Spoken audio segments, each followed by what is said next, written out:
Diamond Boy, Part 2, Mining, Chapter 8. My introduction to the diamond fields began the very next morning. Jammu took his responsibility very seriously, and I did not mind playing wide-eyed pupil. If I wanted to find diamonds, I would need to learn everything I could about mining, and I did not care who I learnt it from. There are three main mining areas in Marangi. Pa Mabada,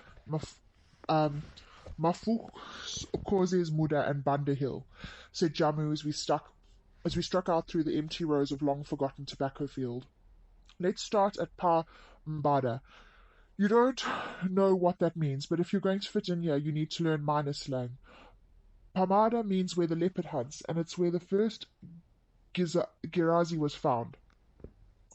10 minutes later, we had scrambled up a small rise and were looking down at another hill, carved into chaos by thousands of pairs of hands. Pa Mabada is run by the Mazazuru syndicate, explained Jammu, clambering up onto a pile of gravel to get a better view. The Banda and Mazazuru syndicates are the biggest in Merengue. How does a syndicate work? People who trust each other work together, they protect each other and share the profits. It was not long before I saw a pattern emerging in the movements of the ant people below. Pickaxes, shovels, and iron rods dug into the hill. Sacks of ore went into small pools of water. Sieves washed the ore, and the waste was discarded in mounds. You see that man down there? Jammu pointed at a stool with a red umbrella. That's Alfred Mazazuru. The man next to him is a policeman. The ore is sieved in front of them. Any ngordas that are found are supposed to be shared with everyone in the syndicate. If you find a Gerazi, you get a bigger share. Nobody steals them. Some people try, but if they're caught, they're beaten up. And the policeman, he gets his share. When the police started guarding the fields, they could be bribed with a pack of cigarettes or a can of beer, but now they want more. Mazazuri is lucky. His policeman is a family member. If he wasn't there, they would be working at night. I thought that the police were here to stop illegal mining. Ha, that's a joke. They're making thousands of US dollars out of this work. My father says they're supposed to guard the mines, but there are too many miners and too few of them. You can never trust a policeman. He will cut you open for a diamond. When he pursed his lips, he sounded exactly like his father. He lifted his hand against the glare and scanned the hillside, where there must have been over 200 miners working. There's Musi, he said, pointing to a group of men violently pounding their iron bars into the side of the hill. You'd better watch out for him. He said you ratted on him, did you? I studied the group of men working rhythmically together, the chime of metal against rock echoing across the valley. I could not pick out Musi. No, I didn't, but your brother did try to rob us. Jammu's face hardened. He must have shat in his pants when he realized it was Boubacar with you. Nobody messes with him. I was not exactly sure if Jammu was talking about Boubacar or Musi, but it was clear that Jammu feared Musi. Where Musi was tall and muscular, Jammu was short and plump, and as the son of the junior wife, his strategy seemed to be to please everyone who could do him harm. Come on, I'll take you to the live show, he said. What's that? People brave enough to work the mines during the day. They don't have enough money to bribe the police, so they take their chances, he said, skidding down the gravel heap. Are you really a prince? Jammu asked as we walked through the blazing heat, trampling the tall grass on our way up another hill. Below us, a brown river snaked around the bend, disappearing into the forest. Auntie Sylvia says you're a prince. She says she married into a royal family. I had to laugh at the wife's ability to polish a half-truth into a gleaming lie. I climbed up on the rock and sat down beside him. In the distance, the valley was green and lush, but below us, brown patches of barren land marked the miners' territory. Well, I guess I'm a sort of prince, but it doesn't mean anything, I said, wondering how to explain my complicated family. She said your father is going to inherit a kingdom, he said, flinging a stone. I watched it tumble, bounce, and skip down the hillside. That's sort of true, but not really. My father is from the Lozi tribe. His father was a chief and had only one son. They were wealthy farmers, lots of cattle, lots of land, I explained. If my father returned to his village, he would have to sit on the king's council and oversee the traditional lands. But when he married my mother, there was a problem. His family didn't want him to move to the city to become a teacher, and they didn't want him to marry my mother. I was not comfortable enough with Jammu to tell him about the trouble with my mother's totem. When she was still alive, I had asked my parents why we never visited my father's family. Joseph, you explain it to him, my mother had said. He needs to hear it from you. My father had sighed and run his hand over his face as if wiping off a bad memory. Patson, what have you learnt about how people came to the earth? Like every 8-year-old Shona boy, I knew the answer to that question. All life came from the great pool, I said, sitting on his lap, and the Shona people divided among themselves into clans, which are represented by totems. Some totems are animals, and other totems are parts of the human body, I recited. That's right. And what is the Moyo totem? The heart. Good. Moyo means emotion, soul, or spirit, and I know, Baba, I said, eager to impress. Moyo is also the title for kings and queens, a ruler. Literally speaking, Moyo is the soul and spirit of the palace, Patson, but you are correct and you get full marks. Now, who can a Moyo not marry? Those belonging to the lion totem, the Shumba. That's am I. My mother had smiled and folded me into her arms. That's right, my little lion. You are a half and half, and that's a good thing, she added cheerfully, kissing my father. The best thing that ever happened to us, replied my father. Seeing them together, the two most important adults in my life, I remember feeling strangely excluded by the secret smile that passed between them. Then I am a Lionheart, I announced with great pride, wriggling joyously between them. I remember so clearly how my father laughed and encircled us both with his long, strong arms. The memory hurt. It was some time later I learned the other reason for the Moyle family's disapproval. My mother's family was poor, and how could a Moyle, a university graduate, a future chief, marry into a family that lived on the outskirts of a poor village? When my mother died, I stopped asking my father these questions, and he stopped talking about their love. And then, just 2 years after my mother was laid to rest, he had married the wife. I picked up a stone and hurled it into the sky, watching as it looped downwards and bounced off the rocks below, splintering into 100 pieces. How did your mother die? Asked Jammu. Road accident, I said. In the dark, a head-on collision with a bus, a phone call that broke my father. How old were you? 10. So it wasn't long ago? I did not want to talk about my mother, not here, not now, not with Jammu. I think I get it, said Jammu after a moment. How could you, I thought. You've got 2 mothers. How could you possibly understand?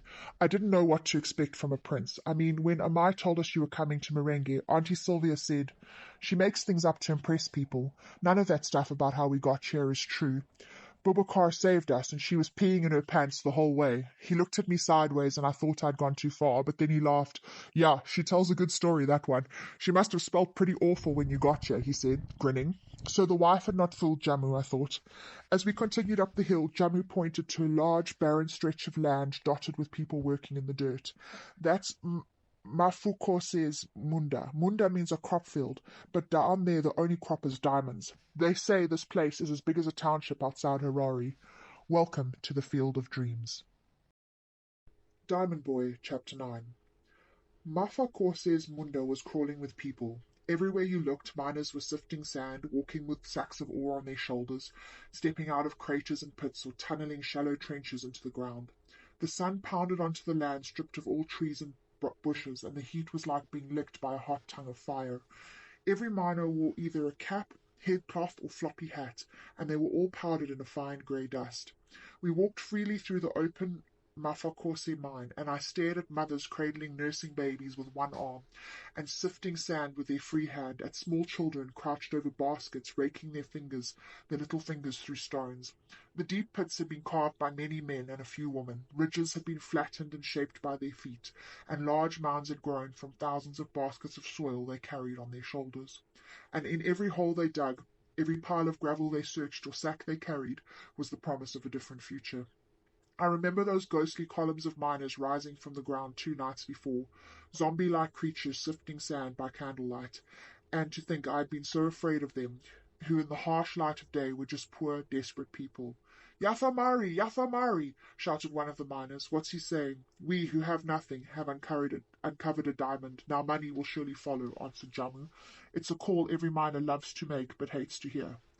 A few people huddled around the miner as word of his discovery spread. Everyone in earshot looked enviously in his direction, and then one by one returned to their sifting. Is it really as easy as that? No, it's not. Your Shavi must be happy with you, and it's hard work. You have to be lucky, and you can never stop looking, said Jammu. Have you ever found one? One day I will, he said, one day. How long have you been looking? 6 months. And then as if reading my mind, yeah, I know it's long, but once you start searching you can't stop, because somebody else might find what was meant for you. I'm still looking for the pile of mud that will make my father happy. I realized then what really mattered to Jammu. Hey, I know this place, I said, recognizing the shape of a large crater. This was exactly where we first met Musi. With Jammu close behind, I had pushed my way through a crowd staring into the pit of an enormous crater. That's the eye of the mine. When the diggers come to rock that's too big to break, they light fires to crack it open, and the eye grows bigger. Come on, Patson, follow me. We scrambled down the side of the crater. Gravel fell beneath us and rolled onto the men working below. They cursed up at us, but Jabu ignored them. Crouching on his heels, he slid past the men digging at the very center, while I followed cautiously. At the center of the eye, 5 men with iron rods gouged at the earth. Other people scooped up the soil and packed it into baskets that were passed hand to hand upward along a long line until they were dumped into heaps at the surface. Then the endless stream of empty baskets made their way back into the pit. Some women sang as they worked, "Mother and father, do not cry that I am gone. I chose to come to these fields, and with your spirit watching over me, I'll find the garazi that shines, that brings food to our table." Where do all these people come from? I asked as I scanned their faces. Bus drivers, nurses, farm workers, goat herds, and teachers with big dreams. They come from everywhere. But where do they live? Where do they sleep? In the hills, in the bush, or in camps hidden in the forest? Anywhere close to water? He paused and clicked his tongue. It's becoming a problem. My father says there must be 10,000 people working these mines. Sooner or later, they will attract the wrong kind of attention. You sound a lot like your father, Jamu. Well, it's true. Look at them. 10,000 people looking for diamonds. It can't go on forever. What chance did I have if there were so many people? It would take a special sort of luck, magic even, for me to find a diamond. I knew that I did not have the strength for this donkey work, or the patience. Come on, Prince Sortov, Jamu said. This is a place for losers. I have saved the best for last. Tomorrow we go to Banda Hill. By the time we got back to Kodozi Farm, the Moyo family had been moved out of the house into an empty tobacco drying sheds on the other side of the farm. The house was not big enough for all of us, Priska explained, and once we became part of the Banda syndicate, we were no longer honoured guests. I found it hard to believe that we had only spent one full night with our new family before they evicted us. Jamu, take Patson to the sheds, Priska ordered. But when I went to Jamu's room to collect my bag, I found the wife busy placing her clothes into the cupboard. She had taken over Jamu's room and packed his stuff into an old cardboard box. The desk was now cluttered with pots of cream, makeup, hair extensions, brushes, and a large mirror. The suitcases abandoned in the baobab tree were on the bed, next to a heap of shopping bags. Jamu, dear, your clothes are in your mother's room. Here, Patson, this is yours, she said, handing me my backpack. I refused to say thank you. I simply stared at her with all the loathing and scorn I could manage. You don't expect me to live in a tobacco shed, do you? She asked in mock horror. But where will Jamu sleep? With his mother, of course. She's so sweet. I think Priska gives her a hard time, doesn't she, Jamu? She lowered her voice and slipped her arm around Jamu's shoulder. But we know who the favourite wife is, right? Jamu squirmed, picked up his box, and hurriedly left the room. I'm sure you'll be comfortable, I said dryly. Outside, I checked my phone. Found any diamonds yet? Cross-country team misses you. We lost today against Sek High. Hours of homework, sad face. When you're rich, don't forget me, smiley face. How could I have forgotten Sheena, her hands on her hips, grinning as she challenged me up Uggy's hill. We always ran together, our strides perfectly matched. She was a good partner. Not speaking, I would hear her steady breathing at my elbow, our feet tapping in rhythm. I missed her in our comfortable, ordinary days at Milton High.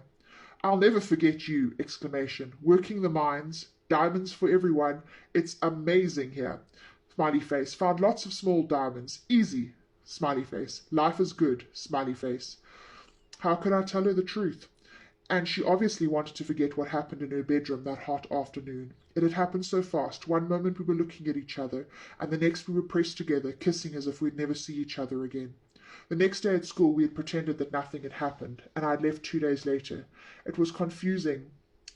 I typed, missing you. You okay? I'll never forget that last afternoon. I reread my text, my thumb hovering over the send button, but then I deleted it. If she was not going to bring it up, then neither was I. Jamu was waiting by the gate. He did not look too upset about losing his room, but somehow I felt responsible for the wife's behaviour. I'm sorry, Jamu. If it wasn't for us, you would still... Not your fault, he cut me off. Anyway, my mother doesn't sleep in her room much.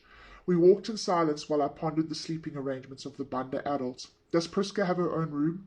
Oh yes, my father doesn't sleep with her anymore. Would you want to sleep with Aunt Priska? I'd rather sleep with a buffalo, I laughed. I'd rather sleep with a warthog. That took the edge off my anger, and we walked the rest of the way, listing all the animals that were preferable in shape and size to Auntie Priska. But then Jamu stopped at a rusty gate where there was an old Kodozi tobacco sign was hanging. 4 squat cinder-block sheds stood next to one another in the tall grass. The sheds, some other miners lived there too. He paused. "See you tomorrow then," I said. "Yes, Bunda Hill, the best for last." I watched him run back, half hoping he would stop and invite me to share his room.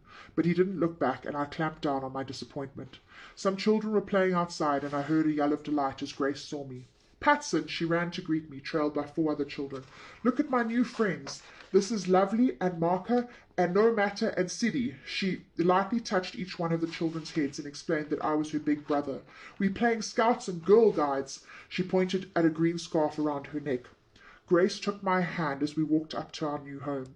The 4 cinder-block buildings shared a flat corrugated roof, and each building had 2 large metal doors set alongside each other, which opened into long, dark sheds. We walked past the entrance of the first block, where, at number 2 shed, a woman sat chopping tomatoes next to an old man who was watching a small black and white television. I greeted them, but they ignored me. In the next shed, a woman was plaiting someone else's hair. As we passed by, a woman carrying a table loaded with pots and plates glared at me. "Go back to Bulawayo," she muttered. "She doesn't like us," whispered Grace. "Uncle James's men said she had to make room for the Moyle family."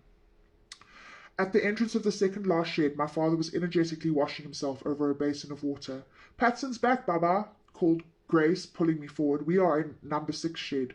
My father smiled and squinted at me through the soap suds on his face. I walked past him and stepped into a shed that was 2 meters wide and 10 meters long. Metal crossbars, once used to hang tobacco leaves, laced through the rising hot air. There were no windows, no source of ventilation, and just the choking stale smell of tobacco. 3 thin mattresses were laid head to toe down the length of the shed, and Grace's collection of soft toys hung from hooks on the wall like Disney characters in an abattoir. Bubakar's tie hung over one of the mattresses, and on the ground near the entrance were 3 plates, mugs and spoons, and a large container with water, potatoes, onions, and a box with cornmeal. Water was bubbling in a pot on a small gas stove. This was where Uncle James had moved us, and Jamu had known it. So much for my new family, I thought bitterly. My father dried his face and grinned at me as I stepped back into the fresh air. "It's temporary, Patson. Don't look so sad. We'll work hard and soon we'll move somewhere else." "How could you let them do this to us?" I could not hide my resentment. "And your wife has left you." "Sylvia can't live here," he said, laughing, "and it makes sense that she stays in the big house. Once we have a proper place, we'll all be together again. You cannot expect Uncle James to feed 4 extra mouths. They said they'd look after us, Baba. You said we'd have a schoolteacher's house." My father turned away from me to put on his shirt. Sometimes one has to make sacrifices. My father turned away from me to put on his shirt. Sometimes one has to make sacrifices. "Auntie Kuda's very kind, Patson." Grace took my hand. "She gave us a stove and all these things, and she told me how to make stew. We've got potatoes, onions, and goat's meat. Are you hungry, Baba?" She took my father's hand, and there was a family circle with Grace connecting us. Like a lion. "And you, Patson?" Grace squeezed my hand, and I could not stay cross. "I could eat a horse," I replied. "I will make a feast." She dropped our hands and left the 2 of us together. My father studied me silently and then took out a parcel from his briefcase. "I brought you something." He left the shed. I unfolded the wrappings to reveal a leather-bound diary. Flicking through the blank pages, I came across an inscription written in my father's neat hand. "For my son, write your way into another life. Your father." A typical gift from my father. He must have carried it all the way from Bulawayo. For my 14th birthday, he had given me a black moleskin and suggested I write a diary. Writing a diary is a way of interpreting the things that happen to you, more than just a record of your day, he had told me. You could write, "I went to school and then I came home and then I had porridge," but it's much more interesting to write how you felt about school, what it meant to go to school, and why the porridge tasted good. For the first 6 months I had not known what to do with all the empty pages, but then I had written a paragraph, then a page, and before long I had finished the book. I got my old diary from my backpack and went outside to sit with my father. Silently, I flipped through the pages until I found the section I was looking for, and then I started reading out loud. "Today, Baba made the decision that will change all our lives. We are going to Marenge to stay with the Banda family. I think this is a good idea because we need to change our situation. I am excited and scared at the same time. Excited to go to a new place, scared because I don't know what it will be like. But I trust my father. He knows what is good for us." I closed my diary. "Thank you for my new diary, Baba, and I'm sorry. I was wrong to blame you. It is not your fault we landed up here." My father put his arm around my shoulders and hugged me. "I am excited and scared too, Patson," he said. "Excited because I think being here can change our lives, and scared because it might not." I don't want to be a miner, son, but if it's going to help our family, I will. Well, I will do it gladly. I can help too, Papa. I know, Patson, and I will allow you to be a miner during the day, but at night you are to be a scholar. Can we agree on that? Yes, Baba, and we can start with lessons tonight, right after supper. He laughed. That's good to hear. It will be a pleasure to have you and Grace as my pupils. Sitting next to my father at the end of the day, the wife gone, Grace preparing our meal, I realized how hard it must be for him. Here in Marangi, learning had no value. His profession was scoffed at. The Bundas did not understand him. Perhaps living away from the Bunda family would be a good thing, but the Moyle family would not live in a shed forever. I have a feeling we won't fail as miners, Baba said. The Moyle Shavi will look after us. I know the ancestors are happy with you. I haven't thought of my ancestors for a long time, he said. I suppose now would be a good time to address them, and then we'll go back to my university town and I'll get work there in Harare. We should work the fields for one term only. If we are lucky, we will have enough money by then. I told him everything Jamu had shown me that day, and he told me how the first diamond had been discovered there. A man had been fired from the De Beers Mining Corporation along the Skeleton Coast in Namibia, the massive alluvial diamond field that runs 200 miles along the Atlantic coast. He was visiting his father in Marangi, where he saw something shining on the ground, the first Marangi diamond. In the beginning, nobody believed him, but after 6 months, West Africans, Lebanese and Israelis came to buy his stones, and that's how the diamond rush to Marangi started. Where is he now? He's dead. He got drunk in a bar and crashed his BMW into a tree. That's a terrible end to the story, Baba. I thought you were going to say he lived happily ever after. My father smiled. That only happens in storybooks, son. Real life is a bit different. The food's ready, called Grace, and my little sister served up a meal of goat stew and potatoes. She beamed proudly when we asked for second helpings. You see, Patson, it won't be so bad, she said. This is almost as good as the food at the Bunda house, don't you think? Much better, I said, scooping up the last bit of gravy from my plate and feeling strangely happy to be alone with my real family. While we were sitting finishing our meal, a young man walked up and greeted us. Around his neck was a green scarf similar to Grace's. He had a broad smile and twinkling eyes. He shook hands with all of us and handed a big plastic bag filled with avocados and lychees to my father. My name is Determined Lodozwa. I live in shed number 1, he said. We want to welcome you. Hello, Scoutmaster, called Grace, and then turned to us. This is the man who gave me my scarf. He was teaching us how to march. I'm going to be a girl guide, Patson. Thank you, Determined. I'm Joseph Moyo, and this is my son, Patson. It is good to meet you. Are you working the mines? No, that's not for me. Too dangerous. I'm studying accountancy at Mutare Polytechnic. When I finish, I plan to go to South Africa. I have an aunt in Cape Town. My father looked at the young man with interest. I'm glad to hear that someone in Marangi believes in studying. What year are you in? Well, I've completed my first year, but for lack of funds, I couldn't go into my second. I'm always looking out for ways of making money, and next year I hope to continue, he said, smiling. In the meantime, I'm working on the fruit farm. He pointed vaguely in the direction of Mutare. The conversation faded, and for the first time I thought to check my cell phone, which I had not had on me all day. I was annoyed to find the battery was flat. Grace, I called from the back of the shed, did you play games on my phone? Only for a couple of minutes. Well, now the battery's flat, I said, tossing it onto the mattress. You must ask before you use my phone. If I had my own phone, I wouldn't have to borrow yours, was her pert reply. But don't worry, I can ask the old man in the first shed to charge it. He has a television set, she said, darting out the door with my phone. There's no reception up here anyway, said Determined, watching Grace leave. You have to go down to the road. A thought suddenly struck me. Baba, what do we do about Grace when we're working? She must go down to the farmhouse with Kuda, suggested my father, or she can stay here. There are children here she can play with. We have scouting in the afternoons, Determined said. I wouldn't mind looking after her. And then, with a great warm smile, he added, she is welcome to join us. Diamond Boy, Chapter 10. The next morning, Jama was waiting for me on the steps of the farmhouse. I had risen early after an uncomfortable night on a thin mattress, only to discover that my father had already left and that Grace was up and about. Auntie Kuda said you can eat breakfast with us, she said, as we walked down the path from the shed. No, I'm okay, Grace. I'll see you later. Jamu did not ask about my first night in the tobacco shed, how I had slept, or how I had felt about being dumped there.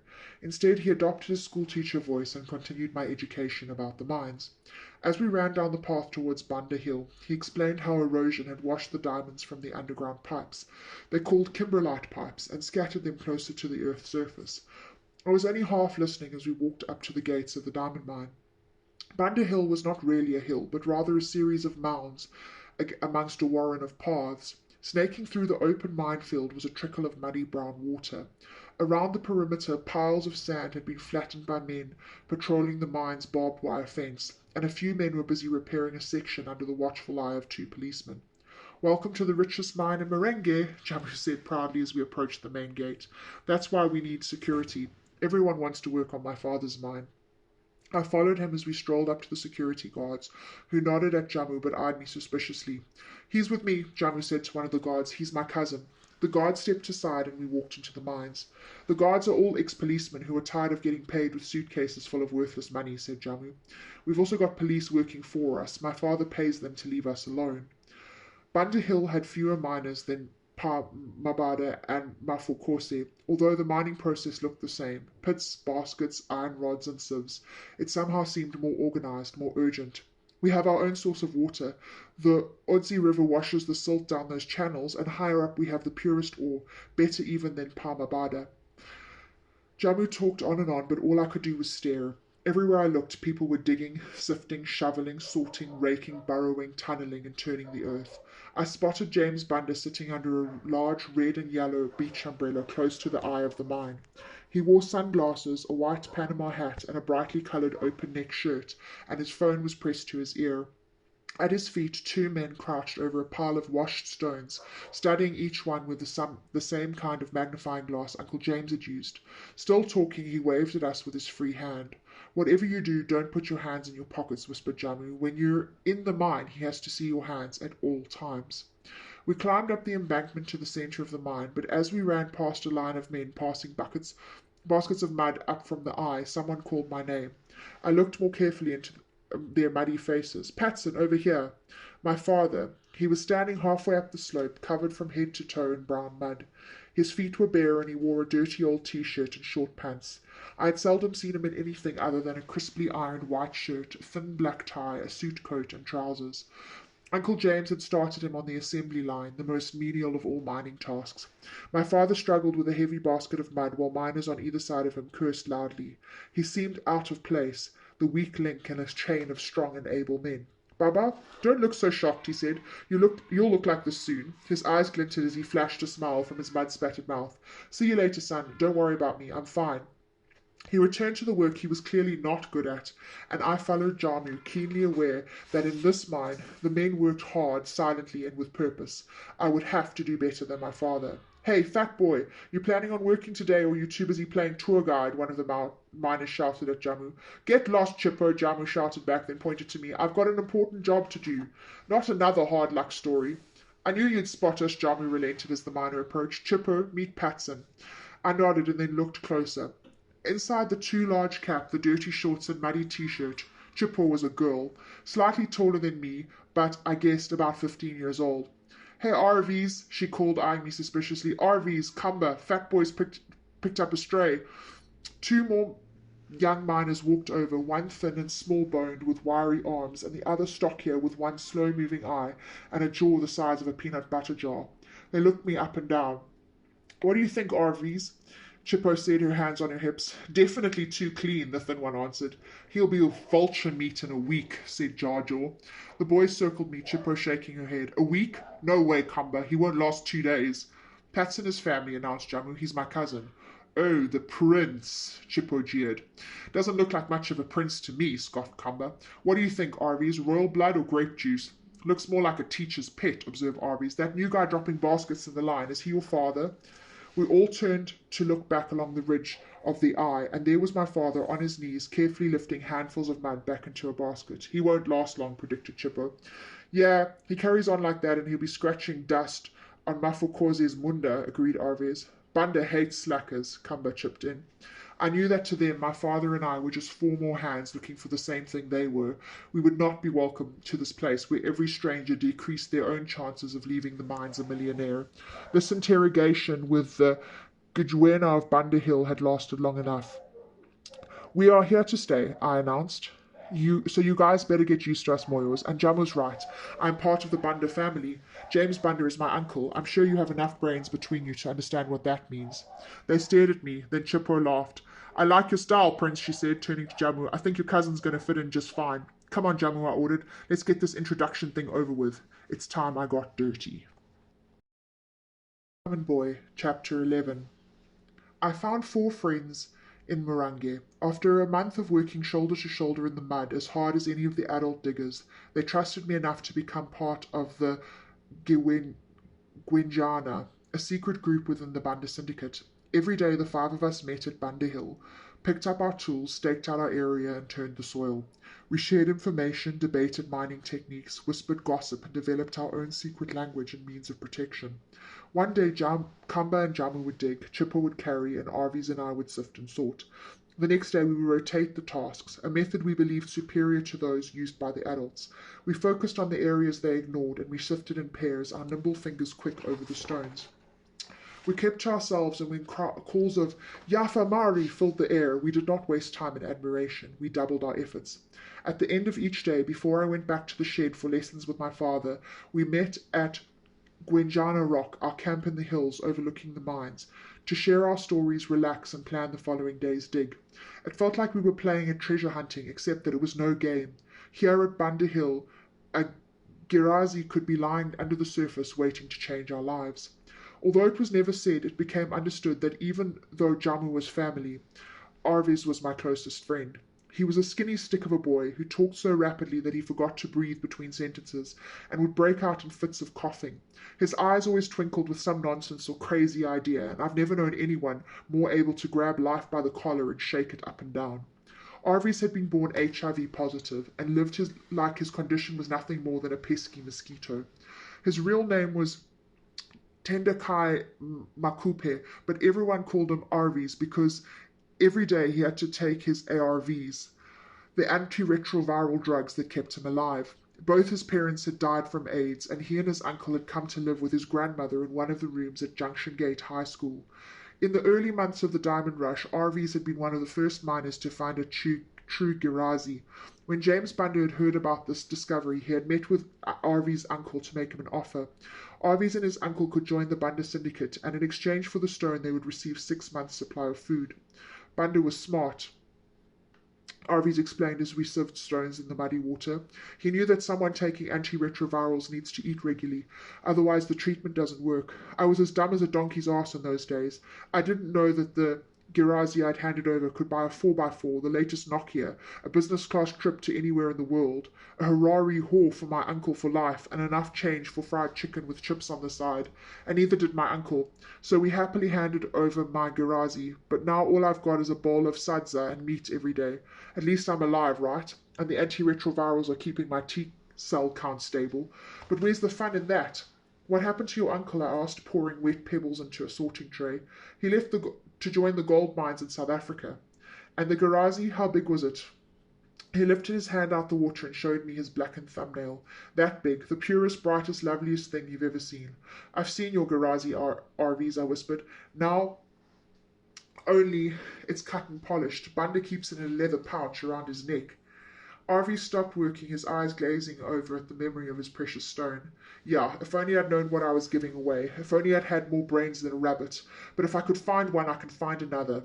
He angrily piled another handful of ore into his basket, dunking it in the water and sieving it with force, as if he believed he could find another Girazi in the very next basket. Then he dropped the empty basket in the water and gripped my hand. Patson, listen to me. If you find a Girazi, you do not give it away to anyone. You hear me? Are you crazy? I glanced around to see if anyone else was listening. This is the Banda syndicate, remember? Nobody dares steal from James Banda. And what about sharing what we find with Chippo, Jamu, and Kamba? It would be stealing from the Gwijana syndicate too. He shook his head. Yeah, we share our Ngordas for the good of both syndicates, but a Girazi is different. A Girazi finds you because you've done something good in your life. You deserve the Girazi that comes to you. It's like winning the lottery. Look, a mine is just a hole in the ground with a fool at the bottom and a liar at the top. You know fool, Patson. I've seen you eyeballing security, the way the stones are collected. You don't fool me. He was right. Throughout my first month at Banda Hill, I had watched those men who were not mining. All day they patrolled the high ground, peering down at us, watching us for suspicious behavior. Banda had at least 20 pairs of eyes, ensuring that no one slipped a diamond into his pocket. I would have to be more careful. If Arvies could spot me scheming, one of those eagle-eyed guards would see it as well. It took another whole month of shoveling and sieving before I learnt exactly how the Gwijana kept some of their Ngordas for themselves. It was at the end of another long day in the mine, and we had made our usual trek up to Guejana Rock. Arvies and Jammu took up their usual positions on the flat rock overlooking the mine, while Kumba filled a bowl with water and began washing the mud off his hands and arms. Down below, miners were packing up and leaving Banda Hill for their own camps. All these stones were left to us by our ancestors, proclaimed Chippo from her usual perch. Chippo Nyati was born in the town of Mutari, and she felt that everybody who came looking for diamonds in Marangi was an invader. Her mother had a small market stall in town, selling tomatoes and vegetables, but never making enough to feed Chippo and the 3 other children or pay rent. Chippo moonlighted as a diamond miner. Even though her mother hated her oldest daughter working the fields, she could not argue with the money that Chippo brought home. Chippo liked to argue that she was the man of the household. No one disagreed with her, except when she started her lecture on how the diamonds only belonged to the people who always lived here. The land spirits of Marangi are our ancestors, continued Chippo, throwing stones down the hill in disgust. The people in this area have been suffering too long, and now these foreigners are taking what belongs to us. I come from the Bavumba Mountains, Chippo, Kumba said, scrubbing his arms. You can't call me a foreigner. But you don't come from here, she insisted. My father comes from Chadzwa, said Jammu. If you tell him he's a foreigner, he'll cut off your balls. Sorry, Chippo. Chippo just hasn't found hers yet, Arvies chipped in, and we all cracked up, except for Chippo, who coolly strode over to Arvies and slapped him across the head. How many sacks did you get through today? Arvies, you're going to be able to eat tonight? Don't come crawling to me for food when you have to take your pills. And you, fat boy, what's your father going to say when you show him the worthless pebbles you found today? Jammu squirmed. We all knew James Banda expected great things from Jammu. Then Chippo turned her gaze towards Kumba and me. I didn't say anything, Chippo, I said, lifting my hands. Me too, Chippo, not a word, added Kumba. But you two laughed like a hyena with a tickle up his arse, she said. I was laughing at the idea, not at you, I defended myself. Yeah, she said, scuffing dirt in my direction. One day your brains are going to get you into a lot of trouble, Patson. Seriously, Chippo, said Arvies, your people were loading garazis in catapults and shooting birds from trees before someone told you they were diamonds. Kumba suddenly jumped off his rock and wiped his hands on his t-shirt. I feel a delivery coming. Another one? Asked Chippo. Yeah. Early this morning, and now it's making its move, he said, hopping on one leg. He picked up his sieve and a bottle of water and disappeared behind some nearby rocks. Can't you do that a little further away? Called Chippo. Stop complaining, he shouted back. What's Kumba's problem? I asked. Chippo and Arvies glanced at each other, and I caught the slightest nod from Arvies. Jammu, meanwhile, picked up a stone and tossed it up and down in his hand, nervously. Then he stood up, checking the hill behind us and scouring the path leading up to our camp. Relax, Jammu, no one's watching us. We're cool, said Arvies. I felt uneasy at how tense everyone else had become. Behind the rocks, Kumba groaned. Okay, Patson, we think you're ready, said Chippo. Well, Jammu does, and he's the only one who counts. They watched me closely. What? I said, uncomfortable under their gaze. Go get them, Arvies, ordered Jammu. A few steps away, Arvies cleared some bushes to reveal the camp's supplies. He unpacked fresh bottles of water, a Nokia cell phone, a box with bandages, paracetamol, Dettol disinfectants, a bag of raisins and nuts, and a couple of old blankets, a lupe and a hand shovel, which he used to dig into the earth. He returned with a small tin box, which he ceremoniously placed on the rock before me. Kumba returned grinning. It's a beauty, he said, holding a dark green pebble between his fingers. You swallowed that, I gasped at the sight of the raw industrial diamond. We all do, said Arvies, opening the tin box. You have to be certain it's not too big, otherwise it gets stuck. Ask Kumba about the time he had to drink 2 cups of salt water to get one out. Uncomfortable, he said, with a look that said it all. Inside the box were at least 20 tiny engordas, just a bit smaller than the stones Uncle James had shown me on his black velvet cloth. Still warm, but clean, said Kumba, handing the stone to Arvies. Time for the Nokia test, he said, holding the stone up between his fingers and taking a photograph. The phone flashed and the stone sparkled. You photograph all your diamonds? I asked. This boy is so green, laughed Chippo. Only Nokia phones work, said Kumba. It's the flash bulb they use, said Arvies. It gives a blue light that shows whether it's a real gem or a fool's diamonds, and this gem is beauty is definitely a gem. Well done, Kumba.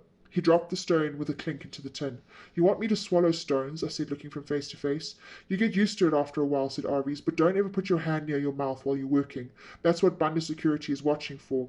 In Mazazuru syndicate, they caught a man swallowing a garazi. They got him later that night, cut him open, and squeezed the diamond from his intestines. So, how do you do it? I said, trying not to imagine the agony. Chewing gum, said Chippo. Chew it soft, stick it in your clothes. When you find a small enough engorder, you cover it with the gum and you hide it behind your ear or in your hair or wherever you're most covered in dust. Kids like us are allowed to chew gum, but obviously you've got to act casual. Make sure they know it's only gum. Then you swallow it when it's safe. How much is all of this worth? I said, running my fingers over the engorders. Maybe 3,000 ushas, said Chippo. Nah, I'd say maybe two, said Arvies, if you get a dealer you can trust. That's a fortune, I said. Chippo laughed again, shaking her head. This boy's got no idea. I thought you said he was bright, Arvies. Patson, this is nothing. People are making millions of US dollars on these mines. Soon the armies will get here, and then the politicians, and then the corporations will squeeze all of us out. One president has built an airfield only 20 clicks from here. Every night planes are loading up our diamonds. Don't you read the newspapers? Everyone in the world now knows about the Merengue diamonds. Cumber turned to the others. Let's go tonight. We haven't been in ages. We've got to show Patson the plains. Cumber's name meant water tortoise, and it suited him. He viewed the world cautiously, sticking out his neck only when it was safe to do so. I knew some of Cumber's story, but was about to find out the rest. Cumber had lived with his older brother Hondo in one of the small villages high up in the Bavumba Mountains. The brothers had looked after goats and lived a slow village life until Hondo heard about the diamond fields. When they arrived at Banda Hill, Cumber was unused to crowds and the noise and pace of diamond mining, and stays close to his brother. They had worked together until Hondo had heard about the airstrip torn out of the forests and flattened by bulldozers, not far from the minefields. He'd become fascinated with the planes that dropped out of the sky at night, clattered down the runway to a corrugated warehouse guarded by policemen. From the safety of the forest, Hondo and Cumber had watched the small faraway lights in the sky grow into grey steel-winged Dakotas that swooped down into the dusty airstrip, the clattering roar of their engines turning into a drowning idle. They saw their tail ends lift as large crates were offloaded in exchange for much smaller crates of diamonds, and they watched as papers were signed and passed between Chinese men in uniforms. Why do you want to go to the airfield, Cumber? I asked. Hondo wanted to know everything about these planes in the forest, Cumber said. One day he ran across the strip while the soldiers weren't looking, sneaked inside a plane and hid among the crates. I was too scared to move. The doors closed, the plane turned around and took off down the runway. Hondo disappeared into the sky. Where to? I asked, amazed at Hondo's courage. China, I guess, Cumber said sadly. Cumber, stop telling that story. You know how it upsets you. We'll go to the airfield another time. Not tonight, said Chippo, and Cumber's face fell. Someday he'll come back, Cumber said, to no one in particular, pouring out the bowl of dirty water. In the distance the sun was sinking slowly over the faraway hills. It was cool and quiet up at Gwenjana Rock, a good place to unwind after a day of digging and sieving. No one talked for a while as we watched the line of people being searched before they left the mine. James Bunda did not allow anyone, including us kids, to leave his mine without a full-body search. I'd learned so much about mining in the last month, but I still had not found any diamonds, not even a tiny engorder. I wanted to add to the tin box to prove myself to the Gwejana. Jamu, what if your father finds out about the Gwejana syndicate and how many engorders we have? I asked, remembering James Bunda's tweezers and the sound of bones slammed against wood. He's never going to know. Jamu's face was set in a grim mask. We hand over the larger engorders. He doesn't need these small stones. There's enough for everyone. Those engorders in the tin box are ours. Diamond Boy, Chapter 15. Arvies burst into the room, looking around wildly. Patson, I've been looking for you. Your father's on his way, and Uncle James is behind him, and the police, and the Central Intelligence Organization, so you guys had better not touch my friend, he shouted. Boubacar grabbed him by the back of his shirt and lifted him off the floor. Arvies swung at fresh air, his feet scrambling. He's my friend, I shouted. I know him. Boubacar lowered Arvies, but still held him tightly by the scruff of his neck. A woman from downstairs appeared in the doorway. I'm sorry, Mr. Abdullah, he slipped past me. You took too long, Patson, said Arvies. The Central Intelligence officers are everywhere. The police have raided the dairy den, and the dealers are heading for the hills. We've got to get out of town. It's not safe. Mr. Baron, please get your gorilla goon to let go of my neck, or I'll take a bite out of his arm and he'll die a horrible HIV death and... Meet Tendakai Makupe, I interrupted. This is why I do not deal with children, Boubacar, the Baron said with a sigh. He dismissed the woman and indicated that Boubacar should let go of Arvies. Arvies, are the police really outside? He seemed to assess the situation, then shook his head, grinning. It was the only thing I could think of. I didn't know what had happened to you. Sorry, Mr. Abdullah, but there is something going on out there. Patson, do we have an agreement? Asked the Baron. What agreement? What's the deal? Asked Arvies. I gripped his arm tightly with one hand and offered the other to Mr. Abdullah, who shook it firmly. Yes, we have a deal. The Baron opened the desk drawer, and our hard-won and Gorders disappeared inside. He counted out the dollars underneath his desk, folded the wad of notes tightly to fit inside our tin box. "That concludes our business for today, Patson," he said. "Boubacar, please show the young men the back way out." "One more thing," I said, as casually as I could. "If we found a Garazi, does the same deal apply?" The Baron stopped, and Boubacar stared as if he could see right through me. "A Garazi is another matter entirely, Patson," said the Baron quietly. "A Garazi must be handled with extreme caution. Men will go to extraordinary lengths to get one. There are hungry eyes on the diamond fields, and selling a Garazi requires a completely different set of arrangements." He nodded at Boubacar, who opened the door and led the way down the stairs. At the bottom, Arvies popped his head through the beaded curtain. "Next time we'll buy some Ray-Bans," Arvies said with a wink to the woman behind the counter. I dragged him back, and we joined Boubacar outside in a dusty back alley, where Arvies started telling us about the Central Intelligence Organization's raid on the dairy den, and the police vans converging from all three sides and the dealers scattering throughout the town. "It's chaos, Patson. Dealers running down the street, chased by police, sirens blaring. Something's happening in Mutari. This is not normal. Something's going on." I looked at Boubacar. "You helped me in there," I said, fumbling through the notes in the tin box, now buried deep in the bag. I got hold of one and passed it to him inside a grateful but casual handshake. "Thank you." He looked at the money without comment, but I could see he was pleased. "How do we contact each other?" I asked him. "Give me both of your cell phone numbers." Arvies and I recited our numbers while he typed them into his phone. "Text me on this number and I will come to Merenge. Traveling to Mutari is too dangerous," he said, handing me a slip of paper. "How will you boys get back? You're carrying a lot of money." "We'll rent a helicopter," joked Arvies. "Taxi ride or hitchhike," I answered. Boubacar frowned. "This is not a good idea," he said. "If anyone saw you coming into the shop, they will know you have money. I will take you to Merenge. We will meet there in 5 minutes. We'll meet here in 5 minutes. He went back inside. "Patson, how much did you get for us?" Now that we were alone, Arvies could hardly contain his excitement. I told him. 2,000 ushas. Do you know how much money that is in Zim dollars?" His voice rose an octave. "Keep your voice down," I urged. "You want the whole of Mutari to know?" "This is just the beginning, Patson," he whispered. "Through Boubacar you have a direct line to the Baron. Everything we find turns into instant ushas. I feel like singing, dancing, tearing open the sky and flying to the moon. You did it, Patson. Come on, get excited." He shook my arm, and we both started laughing until we had to wipe away our tears. Arvies laughed like a hyena with a bone stuck in its throat, which made me laugh even more. He was right. We had pulled off the impossible. If the Baron had given us 2,000 ushas for those little stones, how much would I get for my Garazi? This was the way back to normality for the Moyo family. We would move out of the tobacco sheds, live in a decent house, and my father would buy his car. It felt so good that I gave myself over to an uncontrollable, air-gulping, stomach-aching fit of laughter. "And I easily shook off that goat-herd in the dark glasses, by the way. Knew he was there the whole time," laughed Arvies. "What was in the little brown packets you were giving to everyone?" "Ganja, the magic herb that makes pain disappear." "You smoke marijuana?" "Yeah, smoke or chew it, same difference. When the sickness gets me down, it's good to have a bit of ganja happiness. It's also a great way of getting people to tell you stuff you want to know." He held out his hand. "I want to look at the cash." I opened the tin and we stared at the pile of American dollars, the Guyana syndicate's first real money. We counted it out and divided it up into 5 equal parts, one for each of us. Arvie slipped an elastic band around each healthy roll of cash, and I placed my share back in the tin. "You found one, haven't you?" said Arvie, suddenly serious. "Found what?" "A Garazi." "I know you have." I did not want to share my Garazi with anyone. My Shavi had sent it to me, and it belonged only to me. It was for my family. A part of me wanted to tell Arvies, but I hesitated, and in that moment Boubacar returned, leaving the question unanswered. "Let's go," ordered Boubacar. "I want to get to Banda Hill and back before it gets dark." I stuffed the tin back into the bag, and we squeezed into the front seat of a pickup truck. As we pulled into Herbert Chitepo Avenue, 2 police vans roared past us, sirens blaring. In the streets, people were running. 2 blocks past the dairy den, several police vans were busily setting up a roadblock. Boubacar swung a hard right and drove down a side alley. "Mr. Boubacar," said Arvies in his most charming voice, "before we go back to Merenge, there's something Patson and I have to do. It will have to be quick. There is a lot of police around, and it's not good."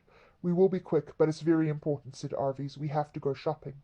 Boubacar pulled up before the old tobacco farm sign and let the engine idle. We had dropped Arvies off at Junction Gate High School, with Boubacar promising we would see him soon. Arvies had solemnly offered him his last brown packet, but Boubacar had refused, saying he did not smoke roasted cow dung. It was late afternoon, and the sun had dipped over the hills. Tiny motes of gas dust glowed in the fading light, and the smell of cooking drifted down from the sheds. In the ear-humming rumble of the pickup's interior, I was weary, hungry, and elated all at the same time. Grace and my father would be pleased to see you, I said. Boubacar hesitated and checked his watch. Then he switched off the motor and opened his door, and together we walked up the path to the sheds. When Grace saw us, she flung herself into his arms, and for the first time that day I saw a smile on his face. She slipped her hand into his. "Baba, look who's here!" My father stepped out of the gloom, the exhaustion on his face disappearing when he saw who stood at the entrance. "My word, it's Boubacar. How good it is to see you again," he said, shaking Boubacar's hand and pulling out the only chair we had. I handed Grace 2 carrier bags filled with vegetables, groceries, and meat. "Next time you have to take me with you, Patson," Grace insisted. "I don't like being stuck at the sheds the whole day." Peering into the bag, she gasped, "Real bread!" "And your favorite cool drink," I said as she pulled out 2 tins of red Sparletta. "And now you can run your own battery flat." I handed another small package to my sister. Grace took out the pay-as-you-go cell phone as if it were a treasure and looked up in amazement. "Thank you, Patson. You are the best big brother in the world. You can't make any phone calls, but I downloaded WhatsApp, and as long as you have 10 cents on the phone, you can send as many messages as you like. And this is for you, Baba." I handed my father a copy of Credo Mutwa's Indaba, My Children, which I had found in a bookshop in Mutari. I knew how much it would mean to him. "Son, how did you manage this?" I knew Boubacar would not mention the Guejana syndicate. "I found some stones, Baba," I said quietly. "Boubacar helped me sell them. It's good news." I took out the tin box and showed him the money. "You gave him this money, Boubacar?" asked my father. "My boss did, Mr. Abdullah. He is known as the Baron. He was impressed with your boy," replied Boubacar. "Does the Baron live in a castle?" Grace asked without looking up from her phone. "No, he owns a spectacle shop without many spectacles in it," I laughed. "This is for you, Baba," I said. Silently, my father took the tidy pile of cash, looked searchingly at it and then at me. That my own son should give his father so much money. His voice caught on the final word. "Well, all I find is mud and rocks. My ancestors are unhappy with me." I hated to hear my father sound so sad. Grace eased herself under the wing of his arm and took his hand in her own. "Tomorrow will be a good day, Baba. You will find your diamond." She turned to Boubacar. "You must stay for supper. Tonight is a special night." He hesitated, made to get up and leave, but Grace persisted, and he sat back down again. Boubacar's unease vanished when Grace served him tea and biscuits, and we sat together enjoying the cool of the evening. "Joseph, your children are a credit to you," he said to my father. "They are a finer treasure than any stone on the diamond mine." "Thank you, Boubacar. That is a good thing to remember." At that moment I wanted to tell my father everything, about the Guejana, the Ngodas, even my Garazi. But looking at him, I did not have the heart. I had hoped that my success would cheer him up, but all I saw in his eyes was despair. As the sun set and the lights in the shed went out, I took my first giant step away from childhood. My father had silently pulled up a seat for me and indicated that I should join him and Boubacar. He directed questions at me, listened to my answers, and something shifted between us. He had invited me to take my place in the company of men. We spoke of equals as things about things that happened on the mines, extraction methods, the Banda Hill Syndicate, the problem of the fence that Banda had erected, the police raids in Mutari, and what it might mean for the fields. "And what if the army comes to Marenge, Boubacar?" "The army is already here, Patson. I have heard reports of the 5th Brigade camping only a few miles from here. Those soldiers we saw on the night we came here, they are from the No. 1 Commando Regiment. They are also heading in this direction." "But why are they coming to Marenge?" "The government has run out of money and it can't pay the army. Our president may be old, but he's not stupid. He knows the fields are making money. Money he can use to pay his army." "That is not good news," said my father. "Our president will not look kindly on Zimbabwe's mineral wealth in the hands of ordinary people and foreigners." "Soldiers are not miners," countered Boubacar. "They will need people to find the diamonds." "Let's eat," announced Grace. How I wish I could capture some moments in my life, wrap them up, and keep them safe. The soft clink of spoons against tin plates, the smell of a delicious meal, the twinkle in Grace's eyes as she teased my father about his mining mishaps, the affection, Boubacar's deep rumbling laughter, the sound of friendship, my father gently tapping the book in which he had hidden the US dollars, his recognition of my success. If I had known how special that evening was, I would have paid more attention to my father, written all he said in my diary. But I was too full of pride, and all the way through the meal I schemed about how I would get more money for my Garazi, our family's fortune. Later, after Grace had gone to bed, we strolled back from saying goodbye to Boubacar. I told my father about my Garazi and how I had hidden it. Once again, he responded in the way I least expected. "That is good news, Patson, but you must be very careful," he said quietly. "Sell it, and then we can leave this terrible place." "No, Baba," I said, newly emboldened. "That is exactly why we cannot leave. I need to find another one. I am one of the lucky ones. My Shavi is helping me." "Who have you told about your Garazi, Patson?" "No one, Baba," I said. "Only you." He frowned. "Remember, Patson, telling a secret to an unworthy person is like carrying grain in a bag with a hole," I said, finishing the Shona proverb. "If anyone knows you have found a Garazi, they don't. I will give it to Bubakar and Mr. Abdullah will buy it from me. People kill for a Garazi. I have heard terrible stories about what men will do to own one. We must get away from here before. I'm staying, Baba. I know I will find more. This is the chance we have to change our lives," I said, surprised at how strongly I felt about it. "We cannot leave now. We will be rich. We will have all the good things you want for our family." I had never challenged my father so directly. He studied me and then laid a hand on my shoulder. "You remember what happened to the man who found the first diamonds in Merengue? He drove into a tree and killed himself. He lost control of his life, Patson. But that's not going to happen to me," I insisted. "I hope not, son. I hope not." We arrived at the door of our shed in silence, my father deep in thought. I had wanted to hear his praise. I had wanted him to be as excited as I was about the change in our fortunes. Instead, our conversation had left me strangely deflated. I stripped out of my clothes and laid down on the mattress. "Are you ready for your lesson, son?" He lit the paraffin lamp and took the books from his briefcase. "I'm tired, Baba. It's been a long day." I rolled over, turning my back on my father, waiting for his inevitable response, but he said nothing. I heard him packing away the books, picking up the water basin, and leaving the shed. I listened to my sister's steady breathing and the sounds of my father washing outside. I did not think either of them had realized how grateful they should be to me. Our lives would be different now, all because of my hard work. I stared up at the iron rafters disappearing into the gloom of the shed, restless and yet not ready for sleep. This was not the way I had wanted to end a perfect evening. My father's fretting had spoilt everything. I heard him throw out the water and return, closing the metal door behind him. "Patson." I pretended to be asleep. He blew out the lamp, and I heard him lying down on the mattress. "Never let the stones become more than you, Patson," he said into the darkness. I did not answer. "Good night, son. I'm proud of you." When I heard that he was sleeping, I picked up my running shoes.